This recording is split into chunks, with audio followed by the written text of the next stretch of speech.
Okay, so I'm coming back after adjusting my table here. What I did is I adjusted these eccentric nuts. This one does have three eccentric nuts on this side. The center ones really don't do much because they are sort of floating, and the ones that are actually doing most of the work are these outer ones. There's three of them here. So this one here, where I'm pointing with this stick, let's see if I can grab that video there. So it's that one right there and this one right here. So I adjusted these a little bit snug because it was loose. The table must have gotten loose. These rollers right here, they don't have the eccentric nuts there, so there's no adjustment on this side. So mostly on the right hand side. I also adjusted the bed in respect to the this aluminum base here via these springs here. And let's see if I can grab the spring here. You can see the spring there, and I use this as my spacer here on all four corners here. I will give you the dimension here in just a minute. Let me grab my caliper.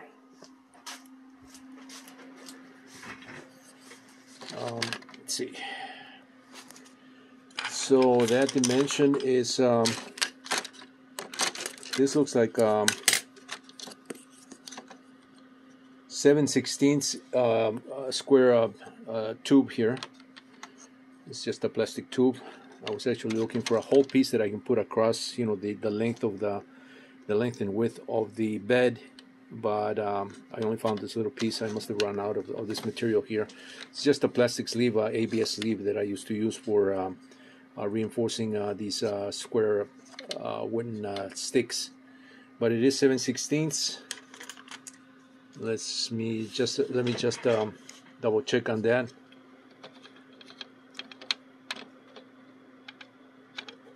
Okay, so it looks like it's this can be 2.25. Yeah.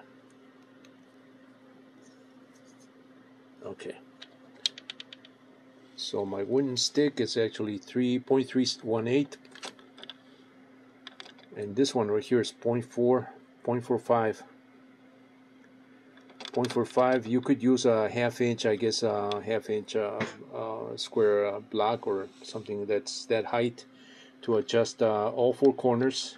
And this was my spacer in between the spring, the top of the hot bed, and the support underneath via the springs and those screws that they give you, the ones that you can adjust for bed leveling. So these are all at that height of this block right here. Okay. All right. So with that done, with this adjustment done, I am going to turn on the machine again, and I'm going to run. Okay. So this is I also loosened this up right here. This belt was a little bit too tight, and so I loosened this screw with this hex key here. All right, so I'm about to turn this on, and we'll go through the sequence of leveling steps here. And then I'm going to run that part, the same part that failed, and hopefully that'll take care of it.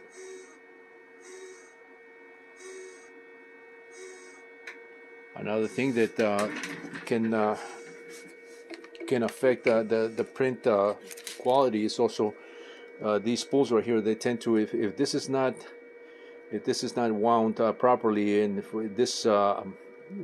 this filament here, the end that goes into the feeder, is sometimes jammed in between these other rings here.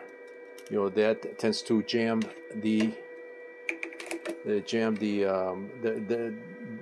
pull on the via the feeder. So sometimes when this is trying to pull the material and this is jammed at the spool, it's not going to drop the material precisely, consistently, and so that can also affect the type of print. But this is more an issue, I believe, of the x axis. So I believe that was This was a little bit maybe too tight, and it was loose on the table via the eccentric nuts. So that's been adjusted. Hopefully, I don't have an issue with the stepper motor, or with the driver that's stepping that Y motor. But we'll find out, when we calibrate this and run another part. So I'm about to go through the calibration process, and this is a very nice screen. Once again, I can't get over the how nice this machine is. And even if this wasn't working, it's a software issue or even a controller, I'm still going to keep these machines because I really like the basics. A nice solid architecture that you can, like I said in one of my other videos, is if you want to upgrade the software or the firmware or the controller, you can do it because it's really easy to access those components. This is not necessarily that easy because you're going to have to put the machine upside down and access it through the bottom as well as the power supply. But anything with a controller that you need to access, it's via this little door here. So let's go through the auto leveling here, and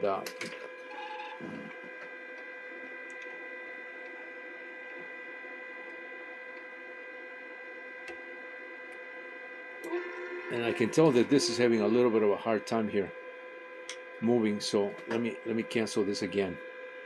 I need to figure that out, what's going on here. This is not that stepper motor is not engaging. Yeah, this stepper motor is not engaging. I shouldn't be able to do this when the machine is running. Is I'm not able to do this sideways because it's locked via the stepper motor. So I think I have an issue with the stepper motor here. Maybe that. Okay, I'm going to. Let's see. I'm going to stop this. I'm just going to let it. When you cancel this, it's got to go through the sequence. Okay, I should not be able to do this because the machine is on, unless you turn off all the motors. So maybe the pulley on the motor behind there is not. It's loose. So let's see if I can adjust this. That pulley right there. So let's see if I can. I'm gonna need that. These are my own hex keys that basically I took the hex keys that came with my Anycubics and I created these handles here. So it's something that I did for my Anycubic to access to have a little more precision on the hex key. But I'm finding the need that I need the L bracket ones, so I'm gonna have to grab one of those. And from the same bag that came with this machine, they do give you the same thing. So let's see if this is the right size. Oh yeah, definitely that was loose.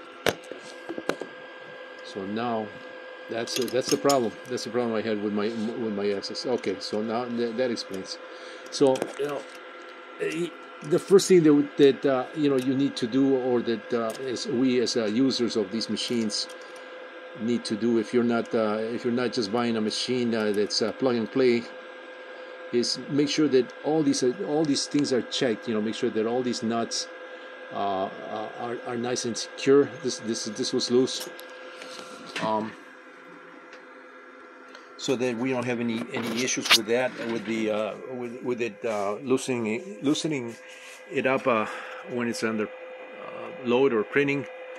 Same thing here, but I already went through these. I already went through these things right here, these nuts or couplers.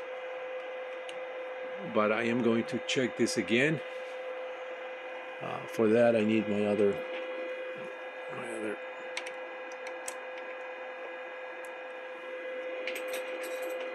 Okay, for that I need my other hex key here.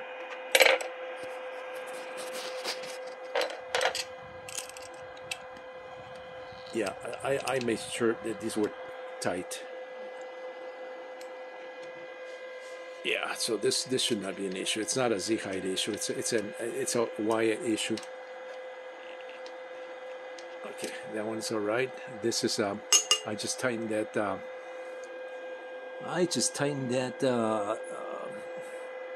Stepper motor pulley here. What's going on here on these? Let's see.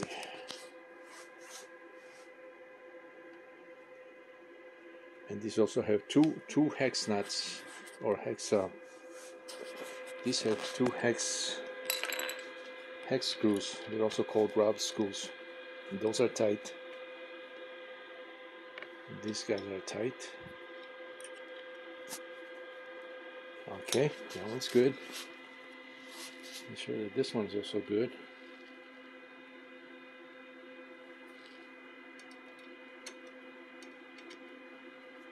No, those are good. Okay, and they have two of them.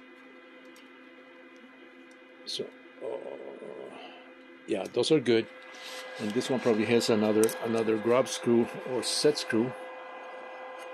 So I did one of those. Let's see, there's got to be another one on this side. Let's see, does it have another one?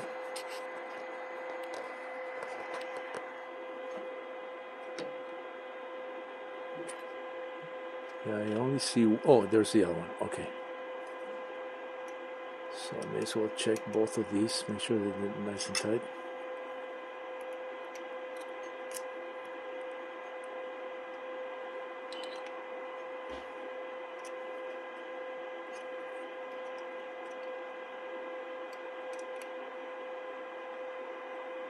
And that one was loose too. Okay, so now it's solid. Now it's not gonna go anywhere. Okay, things that you have to do with these machines, and it helps to know what to look for. But when you troubleshoot, you know, you gotta use a little bit of common sense here. You know, if it's where's it shifting? It's shifting this way. Most likely it's the y-axis, and sure enough, that's what it is. Now I should not be able to move this when this is running under load. So right now it's kind of loose. The motors are off. So I'm going to turn this back on and go through the sequence of calibrating here. So let's go back, go to tools, calibrate the machine, level it, and let it do its thing. Oh yeah, see, now it's tight. Now it's not moving.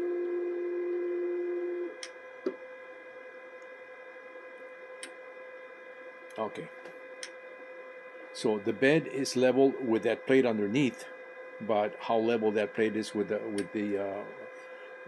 tracks here, I don't know. I'm just assuming that it's level and parallel. But since this has an automatic leveling, that should be able to adjust as the machine prints. I believe that's how these sensors work.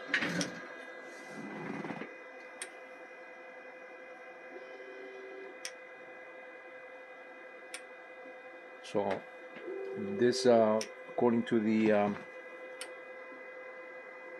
believe this has 9 points of auto leveling point, but let's see, 1, 2, 3. No, it doesn't have 9 points. It's got more. That's 4 right there, and it went through 4 from this end here. So 4 and 4, that's 8, 16 points. That's 9. That's 10. That's 11. That's 12. And 4 more, that's 16. Yep. Okay, so the way I connect, attach the modem to this to the wiring cable here, I could have just shortened this modem cable so that it's more in line with this cable here. As long as it's the same length, I think we're okay. We're a little bit longer here, so that's something that I'm going to adjust in the future. Okay, so it's doing its calibration. Now I'm getting this screen again that says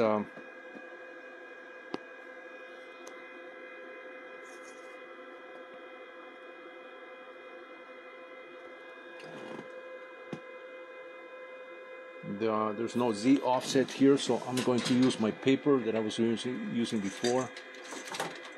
There's that paper. Okay. And adjust my Z height so that this paper is, and this is just two.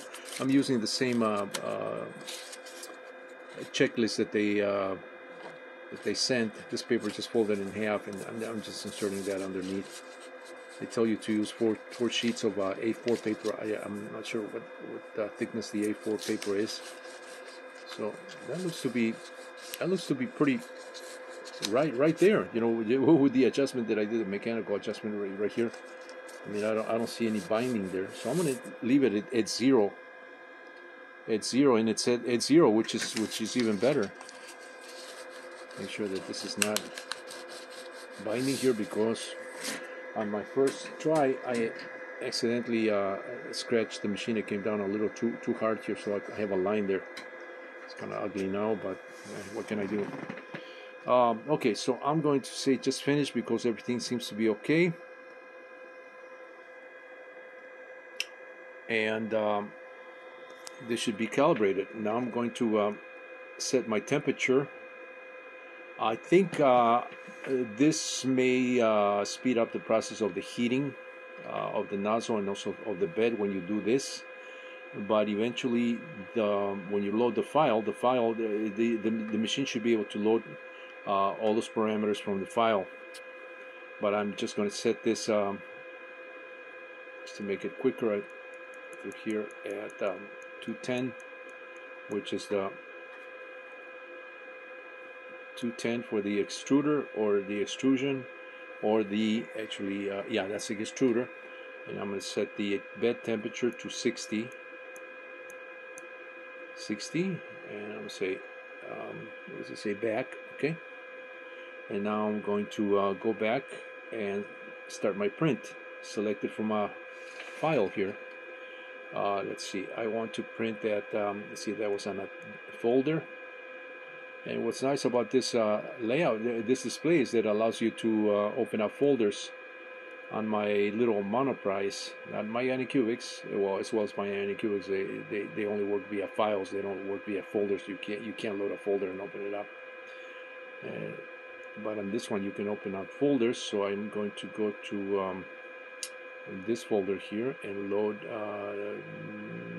yeah, those parts. It says you want to load this part right here. Yes, confirm. And this is going to come up typically, you know, as all machines tend to do, to the correct temperature, and it should start to print. If I had an image built into the G-code of the parts that I'm going to print, that would show up here, which is also a nice feature.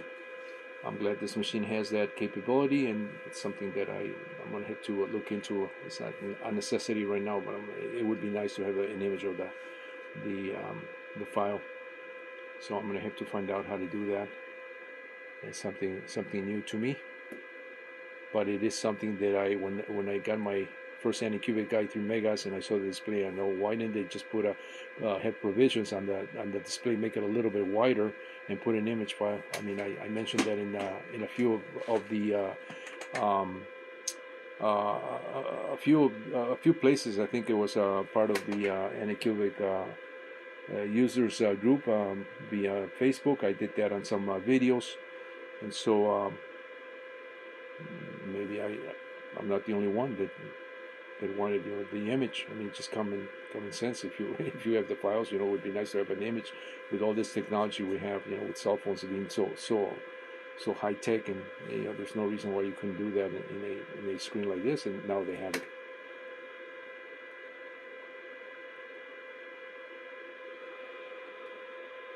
So it is. This machine is a little bit slow in coming up to speed. You know, with the temperature. It's a 41 to 10, but like I said, I'm not too concerned because I didn't buy this machine to manufacture parts to be used on my products. I'm not at that point as I used to be. You know, when I started my company and I was making a lot of a lot of products. You know, I was more involved in the production of that. I mean, I have my Anycubics that do that, so I bought this machine mainly for the footprint to make larger pieces, just for fun things, like these little trains that I'm building, you know, for my grandkids, as I mentioned in some other videos. But if this machine, you know, really proves, I'm still going making the machine go through its paces, and I'm learning as I'm making these adjustments as per this video here. And I hope this is also informative if you have one of these machines. You know, these machines are still for sale. I don't think they have that many for sale, but they're very nice machines, and I think if you tweak the machines, you know what to look for. If you run into situations as you know, that failed print that I just showed in my previous video, and you know how to adjust these things, you know, that shouldn't be a problem. You know, it's definitely not a machine. It's not a plug and play. Most of these machines are not plug and play. You know, so you have to be a little bit savvy and be willing to learn as you tweak these machines. And there's so many videos out there that I don't see the reason not to. You know, just get involved with the more technical aspects of these machines, versus just wanting it to hit the button and print. You know, we're not. I don't think we're totally there yet. Although there are machines that have come out that are trying to be that type of machine, but I don't think we're there yet. At least not in the sense of like an inkjet or a laser jet printer. You know, that prints on paper. You know, where you just load the paper, hit the print, and pretty much every print comes out the same. You don't have to tweak the machine. You don't have to adjust, do mechanical adjustments. So we're not there. And for me, it doesn't matter, because I like the option to tweak the machine myself. But I like technical things, and I'm you know, I come from a technical background, and I also have a degree in engineering. So okay, so there's the okay, now I'm hoping that it retained the for some reason this is reading 10.3, so it is calibrating to 0.3 height here. Okay, and that should deposit the yeah, it is depositing the filament, okay, properly, so it's not going too deep into the plate here.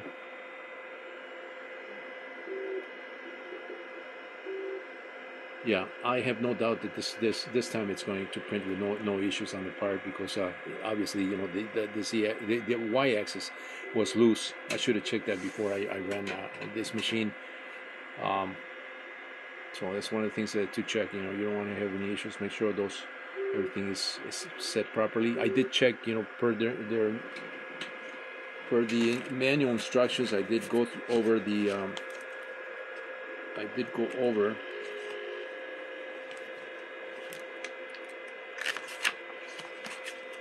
go over this illustration here, checking and adjusting before use.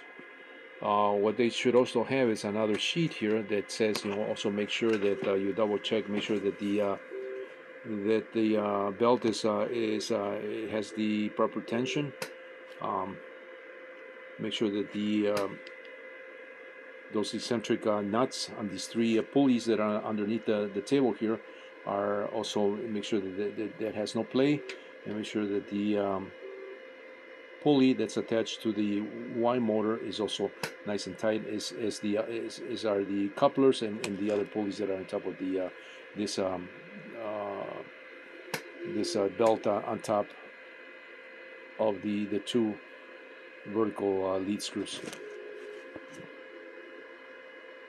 as well as the belt here for the I mean all three axes. So I'm going to let this run. I just wanted to capture this on video, but I think I'm going to kill it here because it's 24 minutes already, and if I let this go too long, it's going to be really long. So Yeah, but I can reassure myself and I can reassure viewers in this video that this is going to print just fine. Alrighty, this is Mario with MIM.